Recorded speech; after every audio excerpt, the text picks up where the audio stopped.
سڵاوتان لێبێ و کاتتان باش من دانا کەمالم خۆشحاڵم لە بەرنمەیەکی تری خەرمان لەگەڵتانم تەوەریەم بەرنمەیەمان گفتوگۆ و قسەکردن دەبێت لەسەر کایی نووسین لە ژیانی ئەمڕۆماندا بە میوانداری زۆر بەڕێز کاک ئارام بامۆکی نووسەر و شاعیر کە بە خۆشحاڵی و ئێستا لامان میوانە. کاک ئارام بەخێر. سپاس دەکەم. با سەرەتا لەوە دەست پێ بخۆم بزانین نووسین معریفەیە یان پێوەرێکی زیاتر با بڵێن ئەدەبیە یان شتێک لەو بابەتت نووسین چییە بە بڕایەوە؟ خۆی لە ڕاستیە نووسین ئەبێ معریفە بێ. ئەگەر معریفەت نەبوو معریفە لە پشتی هەر نووسینەوەکە نەبوو و نووسینەوە پەیامی نییە و نووسینە تعبیر نییە لە دەرخەری ناوڕۆکی مرۆڤ خۆی و ئەو ناوڕەکە نهێنی کە مرۆڤ هەیەی کە بریتە لە جیهانێکی شارەوە بریتە لە جیهانێکی تر ئێمە هەتام لە حەزە ساتەکە مرۆڤاتی هەیە بە دوای ئەو جیهانە شاراوی خۆی ئاگەڕێت. کۆی من بەڕای من کۆی پرۆسەی نووسین بۆ کەشفی وجودی مرۆڤ خۆیەتی ئەو جا کەشفی گردون و بابەتەکانی دیکەی ژیانکردن و لێرە پەیوەندی نووسین و بەهرە چی لێیە؟ مادەم نووسین بە بڕۆی جەنابتانۆک و نووسەرێک معریفە بێ ئەی پێوەری بەهرە و نووسین چیان لێت لێرەیە؟ پەیوەندی خۆی بەهرە دابەشە بێ، یعنی گەر بەهرە وجودێکی هەبێ لە مرۆڤێکە ئەو بەهرەی دابەشە بێ بەسەر کایەکانی بواری نووسین یان زانست یان بوارەکانی تەکنۆلۆژی یان داهێنانی کە لە مرۆڤایەتی بەدەستی گەشتەوە. بەنمونە مرۆڤ خەونی هەیە بەڕاستی زۆرینەی ئەو پێشکەوتنە تەکنۆلۆژی و حەزاریە ئابوووریە بەهێزانی کە ئێستا لە جیهانە هەن لە ڕێی خەونی مرۆڤەوە لە ڕێی خەیاڵەوە بووە. لەبەرەوە مرۆڤ ئەبێ لە ناوی خۆیەوە ئەم ئینتیلاقە بکە بەڕاستی لە ناوی خۆی ئەم گۆڕانکاریە نەوعی بکە کە ئێمە ئەتوانین بنین ناوی بنین معریفەی ذاتی مرۆڤ یان ئەو ئەزمون و پاشخانە مێژووی کە مرۆڤ بەدەستی گەشتووە لە قۆڵایی ژیانی مرۆڤایەتیەوە تا ئەمڕۆ. لەبەرەوە سەردەمانێک کە ژیان سەرەتایی بووە و فکریش و بیرکردەوە معریفەش سەرەتایی بوون بۆ لەبەرەوەی کە ئەسبابەکانی ژیان و پەیوەندیەکانی ژیان و ئەم گۆڕانکاریانی ژیان کە ئێستا هەیە بەو چەشنە نەبووە. لەبەرەوە من باوەڕم وایە کە پرۆسەی نووسین پرۆسەیەکە بۆ دەرهێنانی ئەو ئەسرارانەی کە مرۆڤ هەیەی لە هەموو بوارەکانە پێش بەهرە معریفەیە بە بڕایەوە. بڕوام وایە معریفە کرۆکی یەکەمین و کۆتایی چۆنڵی پرۆسەی نووسینە. زۆر باشە کاک ئارام، پێم خۆشە بزانم خوێنەرێک یان وەرگرێک بە چیا بزانێ نووسینێکی باش هەیە لەگەڵ نووسینێکی خراپ. ئایا میکانیزمێک بۆ ئەو بوارە گونجاوە هەیە یاخود؟ بەڵێ بەتاکید من بڕوام وایە یان ینی قەنەعەتم وایە بەوەی کە هەر نووسینێک تعبیر نەبێ لە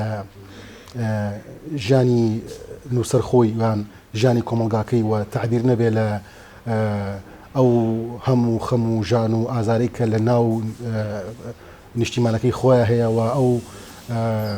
ئەو پێداویستیانی کە ئەمڕۆ پێویستن بۆ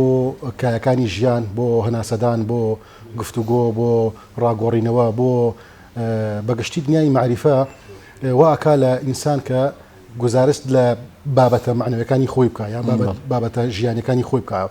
نووسین ئەو کاتە ئەبێتە نووسینێکی بەرپرسیار کە گزارش لەو بابەتانە بکە کە ئەمڕۆ تۆ پێویستت پێیەتی یان ئەتەوێت گۆڕانکاری ینی لە دنیای خۆتا بکەیت. گۆڕانکاریش یەکەمین گۆڕانکاری کە لە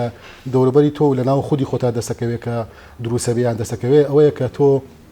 بەرپرسیارانە و ڕاستگۆیانە تعبیر لە وجودی ڕاستەقینەی خۆت بکەیت. ئەمەتوانی تەفسیر بکرێ بۆ ناو کاری نووسینیش لە کاتێکا بۆ نمونە ئەم نووسینە باشە ئەمانی کە باست کە ڕاستگۆییە ئەنی کۆمەڵێک لەو شتانی تر ئەتوانێت تەفسیر بکرێت یان بخرێتە نێو قاڵب و چوارچەوەی نووسینەوە. زۆر شتی دیکە ینی زۆر دەنگە ڕاستگۆیایی بەڕاستی تۆ بێ بابەتە زانستیەکەیش ڕەچاو بکەیت لەگەڵ بابەتە زانستیەکەی ئەبێت تۆ عورفی قسەکردنی کۆمەلگا و عورفی گفتوگۆی کۆمەلگا بینتە ناو کای نووسینەوە. من لەو نووسینانی کە هەم بۆ لە ڕابردووە ئەو کتێبانی کەم بۆ لە ڕابردووە لە بابەتی شعر نۆڤلێت بابەتی فکری یان دەقی کراوە هەوڵم یاوە جگەلەوەی کە بابەتی زانستی مرۆڤ بێ ڕەچاوی هەندێک حاڵ و باری زانستی بکە کە هینی نەکات یعنی فەرامۆشی نەکا ئەبێت تۆ گزارشێکی کۆمەڵایەتی و گفتوگۆی کۆمەڵایەتی و ئەو گفتوگۆی کە لە ناو ڕەشایی خەڵک و لە ناو بازاڕ و لە ناو کایە کۆمەڵایەتیەکان و لە ناو خانەوادەکانە هەیە لە ناو میدیای خۆتا هەیە لە ناو گفتوگۆ ئاڵۆگۆڕە مامەڵە بازرگانی و سیاسی و کۆمەڵایەتی و ئابوورەکانە هەیە بێت تۆ ڕەچاوی ئەو بارش بێت لەبەرەوە نووسینێک کە بە زانستی بێ ئەو نووسینە گزارشتێکی تەواو نادا بەدەستەوە بۆ خوێنەر کە سرنجی ڕاکێشێ و ڕۆحیتی لەگەڵا بێتەوە. ئەمەی باست کرد دەتوانێت پێبوترێ ئەو میکانیزمە دیاریکردنی ئەو میکانیزمە بۆ باش و خراپی نووسینێک لە بەرامبەر وەرگێکە ئەنی ئەمە توانێت پێبوترێ میکانیزمەکەیە خۆی میکانیزمەکان زۆرن یعنی بەڕاستی لەبەرەوە تۆ ئەنی دنیای نووسین دنیاکی فراوانە یعنی فراڕەحەندە ئێمە ناتوانین بە یەک پێناسەی پرۆسەی نووسین بکەین یان گزارش لە بوعدەکانی دیکەی بابەتی چاکی و خراپی نووسەر و نووسریش بکەین بەڕاستی لەبەرەوە ئێمە ئەبێ هەوڵ بین بیرکەینەوە باشترین نووسین پێشکەش بکەین باشترین نووسین چۆن بەرهەمێت ئەبێ تۆ یەکەمین شت ناوی خۆتە دەرهێنا بێ بۆ خوێنەر یعنی تۆ چ وجودێک هەیە و تۆ چ پەیامێکت هەیە و تۆ تاوان بۆ زمانە زانستی باست کرد بۆ زمانە زانستی کە هەتە و بۆ زمانە عورفی کە هەتە و بۆ زمانە کۆمەڵایەتی کە هەتە خەڵک قسەی پێکە بە چ شێوازێک تۆ ئەبێ خوێنەر تێبگەێنی کە چ پەیامێک هەیە لە نووسینەوە ئەتەوێت چی بڵێ یانی بەڕاستی زۆر باشە کاگەڕام زۆرەکەڵەن نووسین پایەکی گرنگی فکرە ئایا ئەم دید و تێڕوانینی چۆنە لەبەرەوەی کە هەموو ئەو فکرانی کە لە دنیا هەن کە فکر سەرکێشە بۆ ئایدۆلۆژی هەموو حاڵەتی تیۆری بوون ینی هەموو نووسین بوون یەکەم لەحظە تۆ ئەگەر پەیامبەرێکیش بی کتێبت هەیە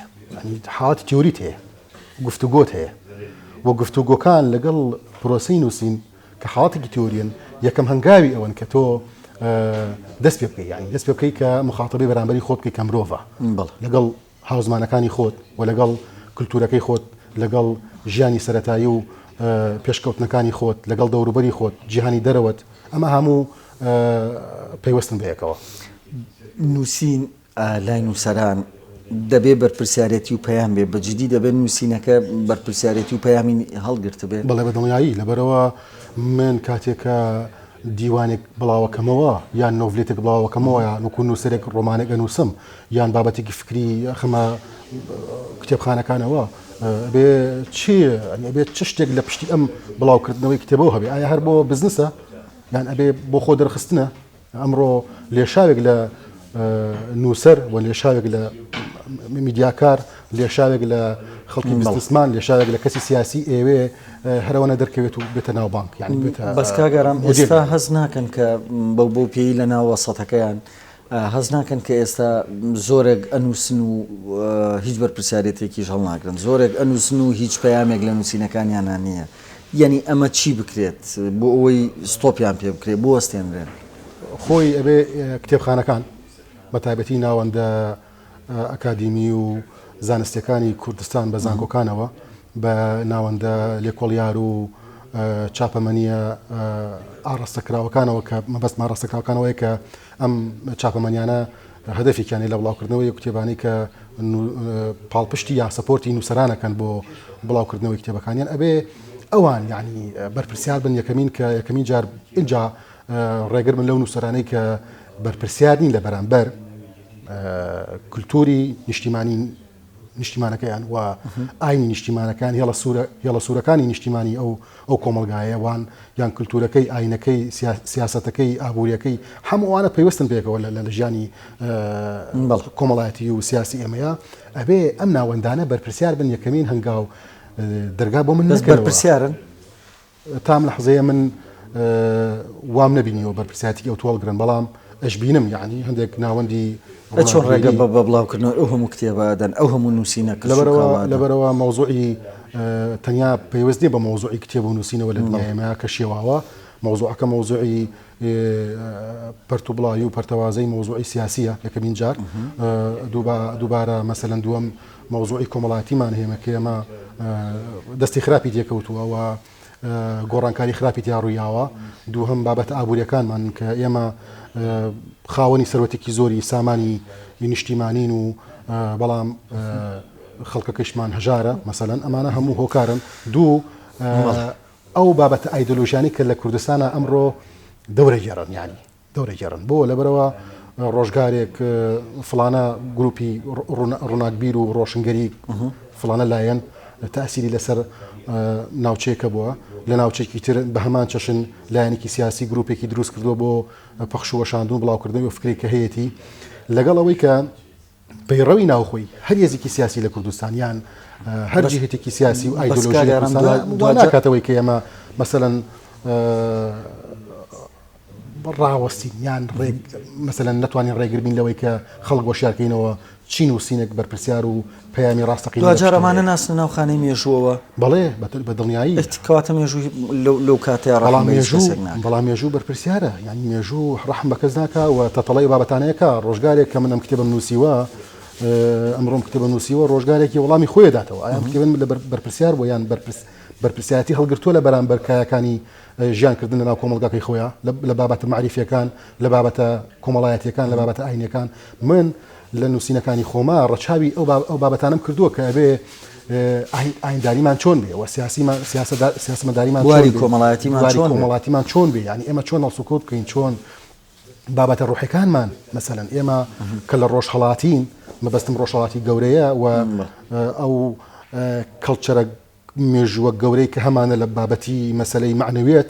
ئەوروپا وەختی خۆی نەیبووە و زۆرینەی ئەو کتێبە معریفی و زانستیانی کە لە ڕابردووە هەبوون لێرەوە لەدایک بوون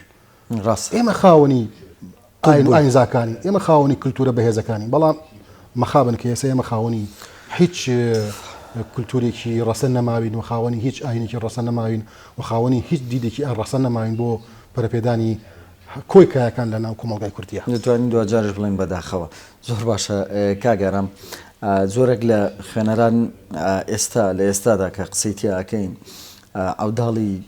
نووسینێکی باشن بیخوێنەوە ڕاستیە نووسینە بۆ ئەوان دەست نادات من بۆ خۆم چەند خوێنەرێکم دواندووە چ لە ناوەندە معریفەکان چ لە دەرەوەی ناوەندە معریفەکانیش دەڵێ کاکە کتێبی ئێستا یان نووسینی ئێستا ناخوێنرێتەوە بەڵام سەردەمێک هەبوو تەنانەت کاغەزی پاقلەیش کە پاقلەکە تێ ئاخوار کاغەزەکەی شتێکی لەسەر نووسرا بوو بۆ خۆی سوودی پێگەیاندی ئایا هۆکاری ئەمە چیەکە ئەوەی کە ئاماژەم پیاوەڕاستی نووسرانی کورد هەنی بەدەستەبژێری ئەبژبێرێن کاوانە نووسری ڕاستەقینە و جوانە لە ناو کوردستانە زۆرینی نووسرانی کورد ئاڕاستەکراون ئاڕاستەکراوی سیاسین ئاڕاستەکراوی ئایدۆلۆژی هەر کاتێک من ئایدۆلۆژیم لە بابەتەکەی خۆمان سفر کردەوە و بابەتە هیومانی و پەیوەندیە خۆشەویستەکانم تیا تۆخ کردەوە و پێکەوە ژیانم تیا تۆخ کردەوە و هەوڵم یا تاکی کورد ئاشکەمەوە لەگەڵ خودی خۆی یەکەمین جار لەگەڵ خودی خۆی بۆ دومی جار لەگەڵ دەوروبەرەکەی خۆی ئەو کاتە من دەستم بردو بۆ نووسینێکی مقدس و پیرۆز و کتێبێکی پیرۆز کە دوجار و خۆم ئاشتەکاتەوە لەگەڵ خۆم و خۆم کەشفەکات لەگەڵ خۆم و دوجار دەوروبەریش ماشتەکاتەوە لەگەڵ خۆم و دنیایەکی ئارام و بەختەوەر بۆ کۆمەلگاکە بەرهەمێنێ لەسەر ئەو قسانەی کە کردمان پێم خۆشە بزانم نووسین بە بڕای ئێوە ئەزمونە ئێوە ئەزمونتان هیچ لە نووسی ناکردووە وەکو ئەوەی کە سەردەمانێکە خەریکن خۆی پێش نووسین خوێندنەوەی بەڕاستی ینی ئەزبوونکردنی ژیان و خوێندنەوەی واکا لە ئینسان بتوانێت بنووسێ یعنی هیچ مرۆڤێک جگە لە پەیامبەران کە ڕاست و خۆ پەیامیان بۆ هاتووە لەلایەن پەروەردگارەوە هیچ کەسێک نیتوانیوە هەر لە خۆوە شتێک بڵێ یان شتێک بنووسێ ئەو شتێک کە نووسیوێتی ئەبێ پشت بەستوو بێ بە ئەزمموی کەڵەکە کراوی ژیانی خۆی و دەوروبەرەکەی خۆی لەبەرەوە بە بڕوای من ئەزمون باشترین هۆکاریەوەیە کە تۆ هەم خوێندنەوەتە بێ بۆ خودی خۆت وەکو مرۆڤ بۆ گفتوگۆکانی ناوی خۆت و دوو خوێندنەوەتە بێ بۆ دەوروبەری خۆت لە ڕێگەی ئەزمونەکانتەوە لە ڕێگەی ئەزمونەکانەوە ئێمە ناگەینە ئەگەر ئەزمون نەبێ ناگەینە نەتیجەیە کە دوجار کاریگەری هەبێ لەسەر بنیادی کۆمەڵایەتی بنیادی سیاسی بنیادی ئازادیەکان و بنیادی پێکەوە ژیان و ئەو بابەتانە نووسەرانی کورد هەتا چەند کاک ئارام بە بڕای ئێوە لە ئاسی بەرپرسیارەتی نووسینی خۆیاندا هەتام لە حوزەی بەداخەوە من دەستەبژێری کەم نەبێ زۆر بەداخەوەم کە زۆر ناوەندی گەورەی ئیبلاقی ئەم وڵاتە کە سەپۆرتێکی بەهێز کراوە لەلایەن هێزە سیاسەکان و لەلایەن تەوژمە فکری و ئایدۆلۆژیەکانەوە تام لە حەزی بەرپرسیار دەمن لەبەرەوەی کە ئەو کایشێواوی کە لە کوردستانە هەیە بەرهەمی من و تۆی نووسەرە بەرهەمی من و تۆی خوێنەر و نووسەر و ڕۆژنامەوان و میدیاکار و سیاسەتوان و ئابووری سازانی ئەم وڵاتەیە بۆ لەبەرەوەی کە بەرپرسیار نەبووین ئەبینین ئەمڕۆ نیشتیمانێکی سەقامگیر و هەر لە بابە لە هەموو بابەتەکان یانی بەڕاستی ئێمە لە ڕووی فکرەوە سەقامگیرین بەڕاستی ئێمە لە ڕووی ئابووریەوە سەقامگیرین لە ڕووی سیاسیەوە سەقامگیرین کە لەو بابەتانە سەقامگیر نەبوون بێگومان لە بابەتە معریفی و زاتەکانی خۆشمانە سەقامگیر نابین و ناگەینە ئەنجامێکە ناوەندەکانی معریفی ئەتوانن ئەمە ئاش بکەنەوە کە تۆ باسی ئەگەر بیانێ بڵێ ئەگەر نزعی ئایدۆلۆژی لە ناو مشکی تا لە ناو تاک بە تاکی ئەو نووسرانەی کە لە کوردستانە هەن و ئەو دەمارگیری کە هەیە و ئەو نەخۆشە دەرونی کە هەیە لە ناو نووسرانە نەمێنێ بێگومان ئێمە توانین بە کەمترین ماوە ینی ئێمە 30 ساڵ ئێمە ئەزمونمان لە مەسەری ئازادی و سربەخۆیی هەیە لە کوردستانە لە ماوەیەکی کەمدا ئێمە توانین ئەو برینانە چارەسەرکەین کەشفی وجودی خۆمان بکەینەوە و کەشفی ئەسرارەکانی خۆمان لە هەموو بابەتەکان اینجا ئێمە ئەتوانین دەوروبەری خۆشمان ئاشکەینەوە لەگەڵ خۆمان من زۆرجار لە بابەتەکانمە هەوڵمیاوە پرسیارم لە خودی خۆم کردو بۆچی بە درێژایی تەمەنی من کە ئەوە 40 ساڵە دەرگیریەکی نابەرامبەر هەیە لە نێوان فلسفە و ئاینە دەرگیریەکی نابەرامبەر هەیە لە نێوان تەوژمە سیاسی و ئایدۆلۆژیەکانە لە کوردستانە بێ ئەوەی کە خەرمانێک لە عەقلانیەت خەرمانێک لە وجودی پێکەوە ژیان و سازانی گفتوگۆی کراوە ئەوانە هەبێ لە کوردستانە یعنی ئەم لە میبەری خۆیەوە هەڕەشە لەوەکەوە ئەو ڕەدەکاتەوە ئەمیش لە میبەری خۆیەوە هەڕەشە لەوەکە ئەو ڕەدەکاتەوە کولتورێکی بەرامبەریمان پێکێناوە و دروست کردووە ئەم کولتورە ناگاتە مەقسەد ناگاتە ئەنجام لەبەرەوە ئێمە پێویستمان بە کولتورێکی گشتگیری فرە لایەنی فرە ڕەهەندی کراوەی فکری و معریفی هەیە زۆر باشە کاگارم هەندێک هەن دەنووسن بێ ئەوەی بزانن نووسینەکانیان نەچێتە چ خانەیەکەوە ئایا چیرۆکە ڕۆمانە شعرە نۆڤڵێتە کورە یاداشتە سەرگوشتەیە ینی پەخشانە چییە ئایا چی بکرێت بۆ ئەم نووسەرانە ینی ئایا هەر بنووسن لە پێناوەی کە نەزانن بۆچی ئەنووسنیان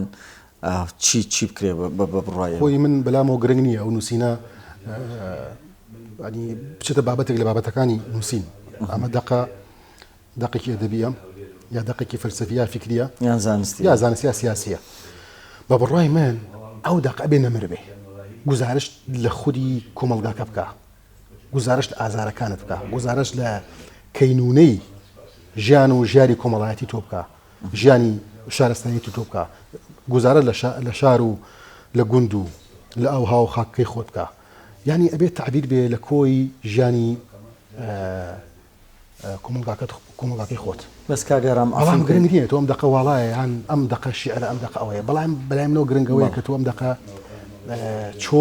چۆن نەمری پێ بەخشێت لە بە چی شتێک نەمری پێ ئەوە پێ بڵم ینی ئەم دەقە چۆن ئەبێتە دەقێکی نەمر یان ئەبێتە دەقێک کە ئێمەی خوێنەر بیخوێنینەوە ئێمەی نووسەر پێشوازی لێ بکەین ینی گرنگ نییە و دەقێکی تایبەت بێ بە بابەتێک یان نووسەر خۆی نەزانێ ئەم دەقە چییە زۆر باشە کاگارم ئەو ماوە کورتەی کە ماومە تەرخانێکن بە بەرهەمەکان بزانین وەکو خۆتان خاوەنی چەند بەرهەمن و بەرهەمانە چین لە ڕابردووە لە ساڵی 2009 من دوو کتێبم بڵاو بۆتەوە کتێبی تۆزی هەناسەتم بەریەوە کتێبێکی شعریە گەشتی زایدانی خەیاڵ ئەوە نۆڤلێتە گەشتی زایدانی خەیاڵ تقریبا بەشێکی بڵاو بوویەوە بەشی دومیشی ئیزافە کراوە لە دیزاینێکی نوێیە بەڵام چاپی دۆم نەکراوەتەوە بەم دوایانە ئەوە چەند ساڵە عنی هەر بڵین هەموو بەڵام بەس بەڵام بەم دوایانە چیترت هەبووە بەم دوایانەش دیوانێکمێ بە ناوی هەمیشەنی گەران ئەوە بڵاو نەبووتەوە شتی نەوتراو کورتە شیعر و بابەتی دەقی کراون ئەوم هەیە بڵاو نەبووتەوە زیاد لە ینی سەدان بابەتی سیاسی و چاوپێکەوتنی ڕۆژنەمەوانی و بابەتانم هەیە بڵاو نەبوونەتەوە دوایین جار وابزانم کتێبێکت شکاری کتێبێکی کاک ستیڤان شەمزینی شت کرد ئەوە ویستم ئێستا ئاماژەی پێ بەم کتێبی ئایدای خۆشەویستی خوێندنەوەیە کە بۆ کتێبی خۆشەویستی لەسەر دەمی شێرپەنجەدا کە هی کاک ستیڤان شەمزێنی هاوڕێمە کاک ستیڤان خاوەنی زیاد لە 20 کتێبی جۆرا جۆرە لە بابەتی فکر و سیاست و ئەدەبی و بابەتی ڕۆژنەماوانی ئەو بابەتانە منم کتێبی کە کاک ستیڤان بڵاوی کردوتەوە بریتە لە گفتوگۆی ناوەی مرۆڤ بریتە لە 20 مەلەنۆک خۆی لە 157 لاپەڕ ئەبینێتەوە بە قەبارەی ئۆیفۆر ئەم گفتوگۆیانەی کاک ستیڤان بە تەنیا گفتوگۆ نین لەسەر گفتوگۆ ناوەکیەکانی خۆی ئێمە وەکو مرۆڤ هەمومان خاوەنی گفتوگۆی ناوەی خۆمانین پەیوەندی بۆ نییە کە من مرۆڤێکی ئاینیم یا مرۆڤێکی ئیلحادم یا مرۆڤێکی سیاسیم یا مرۆڤێکی کۆمەڵایەتیم ئێمە وەکو مرۆڤ لە مەسەلە بیرکردنەوە ناوەکیەکانمانە لە پرسیار و گومانەکانمانە ئەڕۆینەوە سەر یەک ڤێرژنین لەبەرەوە کاک ستیڤان ئەم کتێبێکی ناوناوە گفتوگۆی ناوەی خۆم و مەنۆلۆگ دواندنی ناوەی خۆم ئەم گفتوگۆیانە تێز و دژە تێزی تایە من هەوڵم یاوە ئەم تێز و دژە تێزانە سانتێزکەمەوە بە بڕوابوون بە چەمکی خۆشەویستی کە کاک ستیڤان هەوڵی یاوە هەموو چەمکانی کە هەن زیاد لە 43 چەمکی فەلسەفی قوڵن بە درێژایی مێژووی فەلسەفەکە لە قوتابخانەی ئاوێنەکان و دەستپێکە کاک ستیڤان شارەزایەکی قوڵی لە بواری فەلسەفە هەیە من هەوڵم یاوە لە ڕوانگەی ئایندارانی خۆمەوە وەکو کوردێک کە موسڵمانم وەکو کوردێک کە خاوەنی دیدێکی ئاینیم ئاینێک کە کوردیانە بیرەکاتەوە و هەوڵم یاوە ئەو سەرچاوانی کە بەکاربێناوە لەم کتێبی خۆما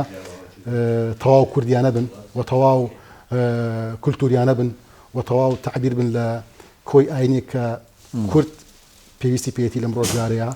و پشتم بە هیچ سەرچاوێکی بێگانە نەبەستووە و بڕوان بە هیچ سەرچاوێکی بێگانە نییە لە بابەتەکانی کە بەکارمێناوە بۆ لەبەرەوەی کە من زۆر کوردیانە بیرم کردوەوە لەم بابەتانە هەوڵم یاوە ئاین و فەلسەفە ئاشکەمەوە لە دوجارە لە ناوەڕۆکی کتێبەکە ئەمەوێ بڵێم خۆشەویستی سنتەرە نەک مرۆڤ کاگارام خۆشحاڵت کردین کە میوانی ئەم جارەی بەرنامەی سپاس بۆ سپاس بۆ جەنابەت کە لە هەڵەبجەی خۆشەویستەوە لە پارێزگای هەڵەبجەوە تەشریفت بەخێر هێنا بۆ لامان و میوانی بەرنامەکەمان زۆر سپاس بەڵە بینەرانی بەڕێز بەم شێوەیە هاتینە کۆتایی ئەم بەرنامەیە و تا بەرنامەیەکتر بەخواتان ئەسپێرم خواتان لەگەڵ